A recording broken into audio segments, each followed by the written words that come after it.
Hello guys, boss audio channel में आपका स्वागत है। अगर आपने चैनल को अब तक सब्सक्राइब नहीं किया है तो कर लीजिए, क्योंकि यहाँ पर सब वीडियो अपलोड होगी और लाइक और कमेंट करना भूलना मैट। टू चलिए अब हमारी beginner to god season 2 841 to 43।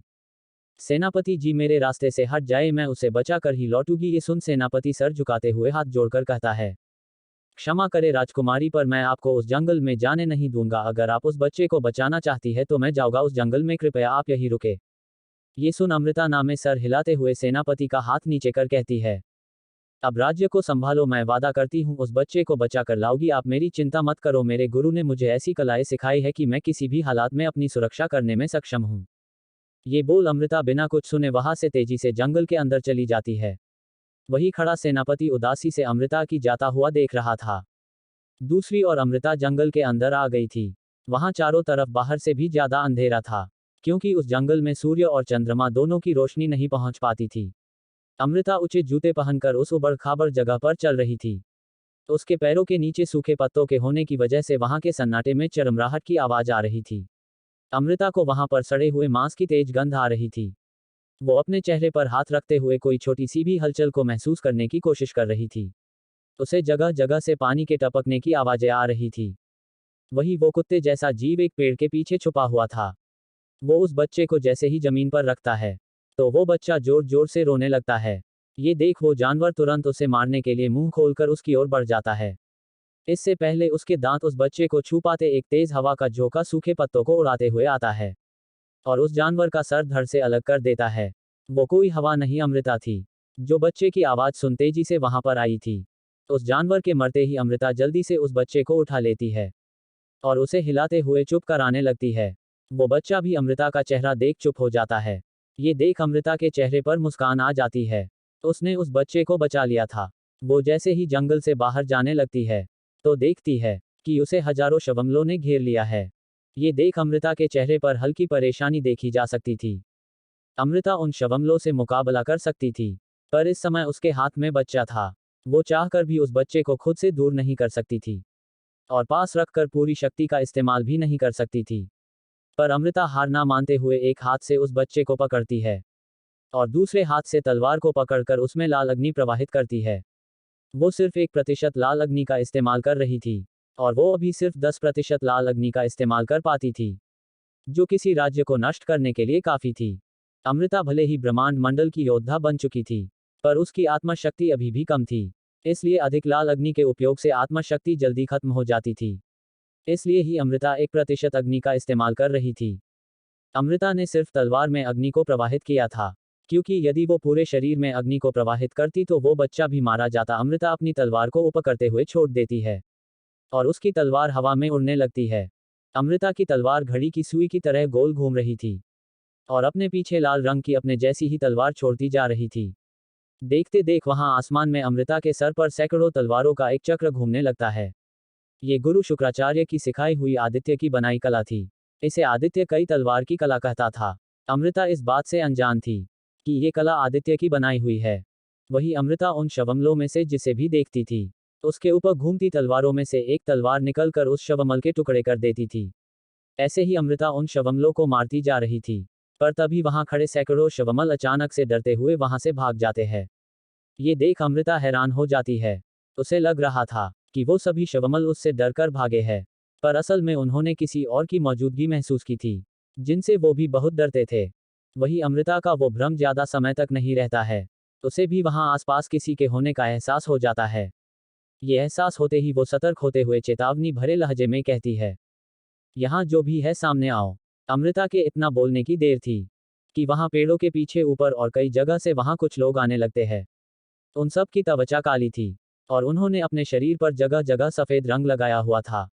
उनको देख अमृता को अधिक समय नहीं लगता उनको पहचानने में। वो लोग काल वन में रहने वाले आदमखोर इंसान थे, जिनको हजारों सालों पहले भगा दिया गया था। अब सब उनको काल समुदाय के लोग कहते थे। ये लोग बहुत ज्यादा काली शक्तियों से संपन्न योद्धा बन चुके थे। उनके हाथ पर एक काले रंग का गोला बना हुआ था, जिसमें एक्स बना हुआ था। ये उनके समूह की निशानी थी। इनकी एक ही कमजोरी थी, प्रकाश, और ये इस जंगल से बाहर भी नहीं जा सकते थे। गुरु द्रोण ने ही इनको इस जंगल में कैद किया था। वही अमृता देख पा रही थी कि वहां पर 10 योद्धा है। उनमें से हर एक योद्धा ब्रह्मांड मंडल के योद्धा के समान शक्ति रखता था। अमृता उनमें से एक साथ 2 से 3 योद्धा को संभाल सकती थी, वो भी लाल अग्नि के इस्तेमाल के साथ, लेकिन उसकी आत्मशक्ति इतनी नहीं थी कि वो सभी से मुकाबला कर सके। अमृता अब मुसीबत में थी, पर वो अधिक चिंता ना करते हुए अपनी तलवार वापस हाथ में पकड़ लेती है और उसमें लाल अग्नि प्रवाहित कर देती है। वो आत्मशक्ति बचाने के लिए सिर्फ तलवार में ही अग्नि का इस्तेमाल करती है, नहीं तो वो एक हाथ और 2 पैरों में अग्नि का इस्तेमाल कर और तेजी से हमला कर सकती थी। वो योद्धा जंगल में रहने वाले बिना किसी युद्ध नियम के लड़ने वाले थे। वो 10 के 10 योद्धा एक साथ अमृता पर हमला कर देते हैं, पर अमृता के लिए एक चीज फायदेमंद थी कि वो सभी चाहे जितने मर्जी ताकतवर हो, लेकिन उनकी गति पहले जैसी आम ही थी, जिस वजह से अमृता सभी के हमलों को रोक पा रही थी। कुछ समय के लिए तो ये ठीक था, लेकिन अमृता ऐसे कितने समय तक उनको रोके रख सकती थी। वो उनके बीच से निकलने की कोशिश कर रही थी कि तभी एक तलवार अमृता की बाजू पर आ लगती है, पर अमृता समय रहते हट जाती है, जिससे वो जख्म अधिक गहरा नहीं होता है। लेकिन अमृता इस बात से अनजान थी कि वो सभी अमृता को मारना नहीं चाहते थे। उनकी तलवार में एक नशीला जहर लगा हुआ था, जो बहुत जल्द अपना असर भी दिखा देता है। अमृता का सर भारी होने लगता है। वो तलवार उठा तो रही थी, पर उसे समझ नहीं आ रहा था कि मारना किसे है। तभी अमृता के पीछे खड़ा एक योद्धा एक सुई सीधा अमृता की गर्दन में चुभा देता है। अमृता की आंखों से आंसू की बूंद गालों से होते हुए जमीन पर जा गिरती है। उसे सब धुंधला धुंधला दिखाई दे रहा था। तभी वो अपनी संपूर्ण आत्मशक्ति इस्तेमाल करते हुए उस बच्चे को हवा में फेंकती है और ऊपर ही उसके चारों तरफ एक शक्तिशाली घेरा बना देती है। इसके साथ ही अमृता बेहोश होकर जमीन पर गिर जाती है। वहीं दूसरी तरफ आदित्य उचेहा राज्य वापस आ गया था। वहां इतने लोगों को इतनी रात में जागता और वहीं पर हुई तबाही देख आदित्य सेनापति के पास जाता है और उसे देख पूछता है, ये सब कैसे हुआ। ये सुन सेनापति उदासी से कहता है, शवमलो का हमला हुआ था, पर युवराज इससे भी ज्यादा कुछ बुरा हुआ है। आदित्य शवमलो के हमले का सुनकर अधिक परेशान नहीं होता है। वो पूरे राज्य को देखने लगता है। वहां सैकड़ों मशालों से पूरा राज्य जगमगा रहा था, पर जैसे ही वो सेनापति के मुंह से कुछ और भी बुरा होने की बात सुनता है, तो हैरान होते हुए पीछे पलट कर सेनापति को देखता है। सेनापति उदासी से सर झुकाते हुए कहता है, मुझे माफ करना युवराज, मैंने राजकुमारी अमृता को रोकने की बहुत कोशिश की, पर वो मुझे आदेश देकर कालवन में चली गई। ये सुनते ही आदित्य के पैरों तले जमीन खिसक जाती है। वो गुस्से से सेनापति को घूरते हुए कहता है, ये बात बताने में इतना समय क्यों लिया, यदि उसे कुछ हुआ तो मैं तुम्हें जीवित नहीं छोड़ूंगा। ये बोल आदित्य तेजी से वहां से भागते हुए कालवन में चला जाता है। वही सेनापति उदासी से घुटनों पर बैठ जाता है। आदित्य पूरे राज्य को देख रहा था। वहां सैकड़ों मशालों से पूरा राज्य जगमगा रहा था, पर जैसे ही वो सेनापति के मुंह से कुछ और भी बुरा होने की बात सुनता है, तो हैरान होते हुए पीछे पलट कर सेनापति को देखता है। सेनापति उदासी से सर झुकाते हुए कहता है, मुझे माफ करना युवराज, मैंने राजकुमारी अमृता को रोकने की बहुत कोशिश की, पर वो मुझे आदेश देकर कालवन में चली गई। ये सुनते ही आदित्य के पैरों तले जमीन खिसक जाती है।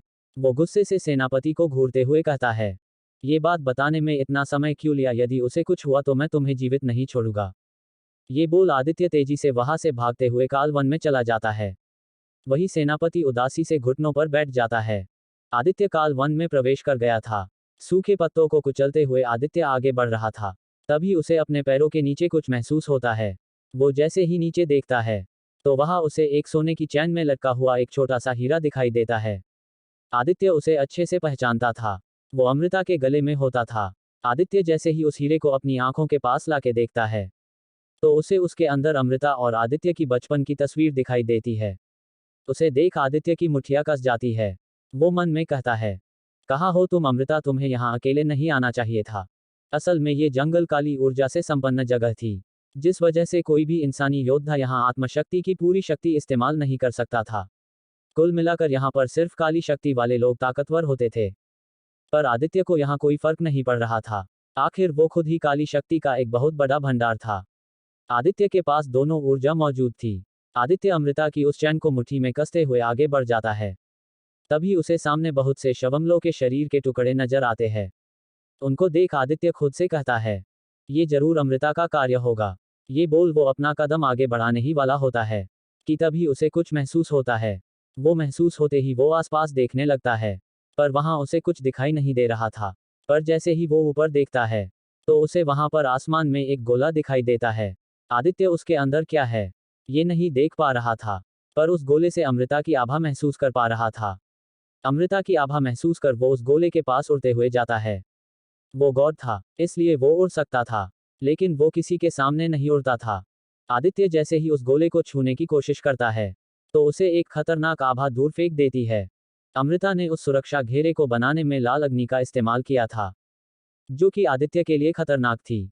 पर आदित्य जानता था कि अमृता अधिक अग्नि का इस्तेमाल नहीं कर सकती है, इसलिए वो दोबारा उस गोले के पास जाता है और अपनी नील अग्नि को उस गोले में प्रवाहित कर देता है। कुछ ही पलों में आदित्य की नील अग्नि अमृता की लाल अग्नि को नष्ट कर देती है। पर इसमें आदित्य की बहुत सी नील अग्नि उपयोग हुई थी। यदि उसकी जगह कोई इंसान होता तो शायद उसकी सारी आत्मशक्ति खत्म हो चुकी होती, लेकिन आदित्य आत्मशक्ति नहीं, गॉड का ऑरा इस्तेमाल करता था। और गॉड का ऑरा इतनी जल्दी खत्म नहीं होता है। जब तक उसका मुकाबला किसी गॉड से ना हो, उसके ऑरा में थोड़ा भी बदलाव नहीं होता है। कुल मिलाकर हम गॉड के ऑरा को ना खत्म होने वाली ऊर्जा समझ सकते हैं। आदित्य की नील अग्नि की वजह से उस सुरक्षा घेरे के आसपास से लाल अग्नि हट जाती है। उसके हटने से आदित्य आराम से उस घेरे को तोड़ते हुए अपना हाथ अंदर डालकर उस बच्चे को बाहर निकाल लेता है। वो बच्चा रो रहा था, शायद वो भूखा था। आदित्य उसे देख घूरते हुए कहता है, अच्छा तो तुम हो जिसे बचाने के लिए मेरी पत्नी यहाँ आ गई, अगर उसे कुछ हुआ तो मैं तुम्हें भी नहीं छोड़ूंगा। ये बोलते हुए वो जमीन पर आकर खड़ा होते हुए अपनी अंगूठी से एक क्रिस्टल निकालता है और वही जमीन पर फेंक देता है। एक रोशनी के साथ उसे वहां एक दो पैरों पर खड़े होने वाला बंदर दिखाई देता है। उसके पास 4 हाथ थे, और उसकी खूबी वही 4 हाथ और 2 पूंछ थी। वो सभी उसकी मर्जी के मुताबिक लंबे और छोटे हो सकते थे। आदित्य उसे देख कहता है, कॉग इस बच्चे को सुरक्षित महल ले जाओ। ये सुन वो बंदर हाँ में सर हिलाते हुए आदित्य से उस बच्चे को ले लेता है और हाथों और पूंछ से लटकते और झूलते हुए वहां से चला जाता है। तभी आदित्य गंभीर होते हुए एक पारदर्शी क्रिस्टल निकालता है और जमीन पर फेंकते हुए कहता है, नाइट, यहाँ अमृता की महक और ऊर्जा है, जल्दी मुझे उसके पास लेके चलो और बीच रास्ते में आने वाला कोई भी हो खत्म कर दो उसे। ये सुन वो भेड़िए जैसा जानवर तेजी से आगे बढ़ने लगता है। उसकी आभा से ही कोई जीव रास्ते में नहीं आ रहा था। यदि कोई जीव आता भी था, तो वो अपने मुंह से एक ऊर्जा का गोला फेलकर उसे वही खत्म कर देता था। आदित्य भी उसके पीछे तेजी से जा रहा था। कुछ ही पलों में वो एक बड़ी सी खाली जगह पर पहुंचते हैं। वहां दूर दूर तक पेड़ नहीं थे, पर दूर वाले पेड़ों की शाखाओं से वो जगह भी ढकी हुई थी। आदित्य वहां जैसे ही पहुंचता है, तो देखता है वहां सैकड़ों काल वन के योद्धा जमीन पर घुटनों के बल बैठे हुए थे। वो एक गोल आकर के द्वार के सामने झुके हुए थे। वही एक बूढ़ा व्यक्ति जमीन पर बैठकर उस द्वार की ओर देखते हुए कुछ मंत्र पढ़ रहा था। वही उस बूढ़े के सामने एक पत्थर की शिला पर अमृता लेटी हुई थी। वो अभी भी बेहोश थी। उसे देख आदित्य की आंखें गुस्से से लाल हो जाती है। वो देखता है कि वो बूढ़ा अमृता के माथे पर एक तिलक लगाता है और कुछ मंत्रों के बाद वो द्वार चमकता है। उस द्वार के चमकते हुए सभी सर नीचे झुका लेते हैं। पर आदित्य वही देख रहा था। वो देख पा रहा था कि उस द्वार से 2 तलवार पकड़े हुए योद्धा बाहर आते हैं, जो बहुत शक्तिशाली लग रहे थे। वो दोनों ही उस द्वार के दोनों तरफ खड़े हो जाते हैं। वही उसके बाद उस द्वार से एक और योद्धा आता है, जिसका शरीर चमक रहा था। वो उन दोनों योद्धाओं से ज्यादा शक्तिशाली था। उनको देख आदित्य की मुठ्ठियां कस जाती है। वो गुस्से से उस द्वार की ओर बढ़ने लगता है। वही वो बूढ़ा व्यक्ति उस तीसरे सबसे शक्तिशाली योद्धा को देख कहता है, हमारे मालिक की जय हो मालिक, हम आपके लिए ये उपहार लेके आए हैं। ये बोलते हुए उस बूढ़े का इशारा अमृता की ओर था। वो तीसरा योद्धा जैसे ही अमृता को देखता है, तो उसके मुंह में पानी आ जाता है। उसने आज से पहले इतनी खूबसूरत लड़की नहीं देखी थी। वो अमृता को ऊपर से नीचे तक देखते हुए उसको छूने की इच्छा से उसके पास जाता है और अमृता के पास झुकते हुए उसे छूने लगता है। पर वो उसे छूता उससे पहले ही वहां शोर मच जाता है। वहां बैठे लोगों ने आदित्य को उस द्वार की ओर जाता देख हमला कर दिया था, पर आदित्य उनकी तरफ देखता तक नहीं है। तो उसका साथी नाइट उन सब के रास्ते में खड़ा हो जाता है। वो सब नाइट को देख थोड़े डरे हुए थे, क्योंकि उसमें उनसे भी कई गुण ज्यादा काली ऊर्जा थी। तभी नाइट के शरीर में लगे क्रिस्टल चमकते हैं और उनके जिसे ही क्रिस्टल उनमें से निकलकर उन योद्धाओं के अलग अलग झुंड पर जा गिरते हैं। पहले तो वो डर जाते हैं, पर कुछ देर तक कुछ ना होने पर वो नाइट को कमजोर समझने लगते हैं। पर वो लोग आगे बढ़ते इससे पहले ही वहां काला धुआं फैल जाता है। हर समूह काले धुरे से ढका हुआ था। तभी नाइट वहां से गायब हो जाता है। उसके बाद सिर्फ लोगों की चीखें सुनाई देती है। उस धुएं के संपर्क में आया व्यक्ति कभी भी धुएं से बाहर नहीं जा सकता था। वही नाइट उस धुएं के अंदर एक शैतानी राजा था, जो एक धुएं के घेरे से दूसरे घेरे में आसानी से जा सकता था। हम ऐसा भी कह सकते हैं कि वो धुएं के सभी घेरे अंदर से आपस में जुड़े हुए थे। वही उन चीखों को सुनकर वो द्वार से आया तीसरा योद्धा वही रुक जाता है और सामने मैदान की तरफ देखता है। तभी उसकी नज़र सामने से आ रहे आदित्य पर पड़ती है। उसे देखते ही उसका शरीर कांपने लगता है। वो लड़खड़ाते हुए पीछे गिर जाता है। वहां हर समूह काले धुरे से ढका हुआ था। तभी नाइट वहां से गायब हो जाता है। उसके बाद सिर्फ लोगों की चीखें सुनाई देती है। उस धुएं के संपर्क में आया व्यक्ति कभी भी धुएं से बाहर नहीं जा सकता था।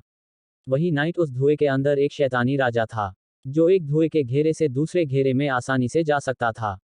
हम ऐसा भी कह सकते हैं कि वो धुएं के सभी घेरे अंदर से आपस में जुड़े हुए थे। वही उन चीखों को सुनकर वो द्वार से आया तीसरा योद्धा वही रुक जाता है और सामने मैदान की तरफ देखता है। तभी उसकी नज़र सामने से आ रहे आदित्य पर पड़ती है। उसे देखते ही उसका शरीर कांपने लगता है। वो लड़खड़ाते हुए पीछे गिर जाता है। वही उसके साथ आए दोनों रक्षक भी जैसे ही आदित्य को देखते हैं, उनकी आंखें फटी की फटी रह जाती है। वो सभी असुर थे, जो उस असुर द्वार को तोड़कर यहाँ आते थे और यहाँ रहने वाले जीवों को मूर्ख बनाकर खुद को गॉड साबित करते थे। एक तरह से वो गॉड थे, पर उनका यहाँ आना मना था। असुरों के राजा एरिस और स्वर्ग के सबसे शक्तिशाली गॉड ने मिलकर इन सभी द्वारों को बंद करवाया था और ये नियम बनाया था कि कोई भी गॉड और असुर कम स्तर के जीवों की धरती पर नहीं जाएगा। वो दोनों रक्षक जैसे ही आदित्य को देखते हैं, तो उनको आदित्य को पहचानने में अधिक समय नहीं लगता है, क्योंकि आदित्य अपने उसी असुरों के राजा के चेहरे के साथ पैदा हुआ था। वो दोनों आदित्य को देख जल्दी से असुर द्वार को पार कर दूसरी तरफ चले जाते हैं। वही वो तीसरा योद्धा किसी तरह खुद को संभालते हुए उठ खड़ा होता है और तेजी से असुर द्वार की तरफ बढ़ने लगता है। वो जैसे ही अपना कदम आगे बढ़ाने जा रहा था, तो वो देखता है कि उसके आगे जमीन खत्म हो गई है। वहां एक गहरी अंधेरी खाई है। वो जैसे ही नजरें उठाकर देखता है, तो असुर द्वार ऊपर उड़ रहा था। वही अमृता की पत्थर की शिला दूसरी तरफ उड़ रही थी। काले धुएं से घिरे जगह एक दूसरे से कोसों दूर हो गई थी। वो जगह एकदम बदल चुकी थी। वहां कुछ भी सामान्य नहीं था। वो जैसे ही पीछे पलट कर देखता है, तो आदित्य की लाल आंखों में चमकता हुआ सुनहरा एक्स घूमता हुआ पता है। उसे देख वो घबराए आवाज में खुद से कहता है, काल दृष्टि, उसने तो इस दुनिया की वास्तविकता को ही बदल दिया। आदित्य ने अपनी काल दृष्टि से कोई दुनिया नहीं बनाई थी, बल्कि उसने इसी दुनिया को तोड़ मरोड़ दिया था। ये सिर्फ कोई गॉड ही कर सकता था, और आदित्य गॉड ही था। वो पलक झपकते ही उस तीसरे योद्धा के सामने होता है। वो तीसरा योद्धा इतना डरा हुआ था कि कुछ बोल भी नहीं पाता है। इससे पहले वो कुछ कहता, आदित्य उसका गला पकड़ते हुए कहता है, जिस पर तूने दृष्टि डाली है वो असुरों के राजा की एकलौती रानी है। तू इस दुनिया के इंसानों के साथ खिलवाड़ करता तो शायद जीवित रह पाता, लेकिन तूने जिससे बैर लिया है वो किसी पर दया नहीं करता है। मैं तुझे नर्क में जाने लायक भी नहीं छोड़ूंगा। आदित्य ने इतना बोला ही था कि वो योद्धा एकदम से राख में बदलकर गायब हो जाता है। तभी पूरी जगह पहले जैसी हो जाती है। वहां रहने वाले काल समुदाय के कुछ लोग वहां से भाग निकले थे। बाकी सभी को नाइट ने खत्म कर दिया था। तभी आदित्य अमृता की ओर देखता है और भागते हुए उसके पास जाता है।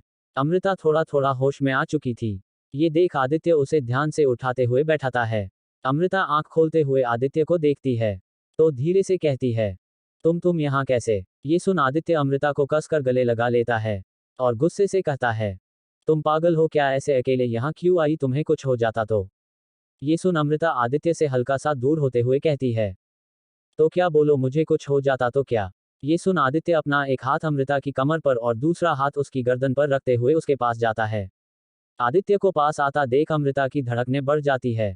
वो पलके झपकाते हुए आदित्य को देख कहती है, ये क्या कर रहे हैं? वो पूरा बोल पाती उससे पहले ही आदित्य अपने होठों से अमृता के होठों को पकड़ लेता है और उसे चूमने लगता है। आदित्य की धड़कनें किसी घोड़े के कदमों की तरह तेजी से दौड़ रही थी। वही अमृता की सांसें ऊपर नीचे हो रही थी। उसके दोनों हाथ आदित्य के सीने पर थे। तभी आदित्य अमृता की कमर से हाथ हटाते हुए नाइट को वापस बुला लेता है और अपनी अंगूठी में भी रख लेता है। अमृता ने आंखें बंद कर ली थी और खुद को आदित्य की बाहों में ढीला छोड़ दिया था। उसके लिए तो वो आदित्य नहीं युक्त था, पर फिर भी ना जाने क्यों वो उसके सामने खुद की भावनाओं को रोक नहीं पाती है और खुद को आदित्य को सौंप देती है। अमृता आदित्य की धड़कनों को महसूस कर पा रही थी। 1 घंटे के बाद जब अमृता से सांस नहीं ली जा रही थी, तब आदित्य अमृता से दूर हो जाता है। अमृता जोर जोर से सांसें लेने लगती है। वो एक बार भी नजरें उठाकर आदित्य की ओर नहीं देखती है। तभी आदित्य हाथ आगे बढ़ाते हुए कहता है, चले यहाँ से। ये सुनकर अमृता आदित्य को घूर कर देखती है, मानो उसकी नजरें उसे गुस्से से कह रही हो, दुष्ट इंसान, ऐसे भी कोई किसी को इतने समय तक परेशान करता है। वही आदित्य उसकी नजरों का अर्थ समझ रहा था। और मन ही मन मुस्कुरा भी रहा था। तभी अमृता उसका हाथ हटाते हुए कहती है, हटो, मैं खुद चल सकती हूँ, मुझे कोई आवश्यकता नहीं है तुम्हारी। ये बोल वो उस शिला से उतरते हुए खड़ी होने लगती है। पर अभी भी उसके शरीर में हल्का सा नशीला जहर था, जिस वजह से वो लड़खड़ा कर गिरने वाली होती है। पर आदित्य सही समय पर उसे उसकी पतली कमर से पकड़कर अपने करीब खींच लेता है। दोनों के चेहरे एकदम पास थे। वो एक दूसरे की सांसों को महसूस कर पा रहे थे। तभी आदित्य अमृता के चेहरे से बाल हटाते हुए कहता है, तुम कितनी जिद्दी हो, मेरी बात मानो, नहीं तो मैं तुमसे कहीं ज्यादा जिद्दी हूँ। उसका थोड़ा सा भाग अभी थोड़े समय पहले तुमने देखा था। ये बोलते हुए आदित्य अमृता के होठों के एक दो छोटे छोटे जख्मों को सहलाता है। ये सुन अमृता हकीबकी रह जाती है। उसकी आंखों के सामने एकदम से वो दृश्य आ जाते हैं। वो सब दोबारा से महसूस कर वो अपना सर नीचे झुका लेती है। ये देख आदित्य मुस्कुराते हुए अमृता को गोद में उठाने लगता है। पर तभी उसकी नजर असुर द्वार पर जाती है। उसे देख वो अमृता से कहता है, एक मिनट रुको, अभी एक छोटा सा कार्य बाकी है। ये बोलकर वो उस असुर द्वार की ओर बढ़ता है। धीरे धीरे उसकी आंखें फिर से लाल हो जाती है। उसकी लाल आंखों में सुनहरा एक्स घूम रहा था। ये सब देख अमृता हैरान हो जाती है। वो आदित्य की आंखों को देख हैरानी से कहती है, सुनहरा एक्स, ये कौन सी शक्ति है? वही आदित्य अपना हाथ आगे करते हुए उस द्वार को दोबारा से सील कर देता है। और वापस अमृता के पास आते हुए कहता है, चलो अब चलते हैं। अमृता उसे शक भरी नजरों से देख रही थी। तभी वो उसे देखते हुए कहती है, तुम हो कौन? इंसान ही हो ना? और वो एक्स वाली आंखें क्या है? और ये द्वार ये क्या है? ये सुन आदित्य अमृता के मुंह पर हाथ रख देता है। उसके हाथ रखते ही अमृता की आंखें बड़ी हो जाती है। वो चुप हो गई थी। तभी आदित्य उसे देख कहता है, ये असुर द्वार है, तुमने द्रोणा में इसके बारे में पढ़ा होगा, और वो आंखें मेरी शक्ति है, और मैं इंसान हूं या नहीं इस बात की जानकारी मुझे भी नहीं है। ये आखिरी की बात जानबूझकर आदित्य ने छुपाई थी। तभी आदित्य अमृता को गोद में उठाने लगता है। तो अमृता उसे रोकते हुए कहती है, मुझे समय और अंतरिक्ष की कला आती है, मैं यहाँ से महल के लिए द्वार बना सकती हूँ, पर मुझे कुछ मिनट का समय लगेगा। ये बोल वो द्वार बनाने लगती है कि तभी उसे उस बच्चे की याद आती है। तो वो आदित्य को देख कहती है, हमें पहले उस जगह पर जाना होगा जहां मेरा उन सभी से युद्ध हुआ था, वहां पर मैंने एक बच्चे को सुरक्षा घेरे में रखा है। ये बोल अमृता उस ओर जाने लगती है। पर आदित्य उसका हाथ पकड़कर रोकते हुए कहता है, मैंने उसे बचा लिया और सुरक्षित महल भी पहुंचा दिया है। ये बोलते हुए आदित्य अमृता के सामने वही सोने की चैन लटका देता है जो उसे रास्ते में मिली थी। अमृता हैरान थी कि उसने कैसे उसके बनाए सुरक्षा घेरे को तोड़ा। वही आदित्य के हाथ में वो चैन देख वो जल्दी से अपने गले पर हाथ रखती है, तो वहां से वो चैन गायब थी। ये देख अमृता हैरानी से कहती है, ये तुम्हें कहाँ से मिली? अमृता ने इतना ही बोला था कि आदित्य उसके पास आते हुए उसे पीछे को घुमाता है और उसके बाल पीछे से हटाते हुए वो चैन दोबारा से अमृता को पहना देता है। वही अमृता के चेहरे पर अजीब से हैरानी के भाव थे। आदित्य ने चैन पहनाते समय सब कुछ बिल्कुल वैसे किया था जैसे उसे पहली बार ये चैन पहनाते हुए छोटे आदित्य ने किया था। उसे ऐसा लग रहा था कि आदित्य उसके पास है, और वो सही भी थी, पर इस बात से वो अनजान थी। उसके बाद अमृता वहां पर उचिहा राज्य जाने के लिए एक द्वार बनाती है। उसे देख आदित्य हैरान और खुश दोनों था। गुरु शुक्राचार्य की ये ही एक ऐसी कला थी जिसे आदित्य सीख नहीं पाया था। उस द्वार से वो दोनों महल में अपने कक्ष के अंदर पहुंच जाते हैं।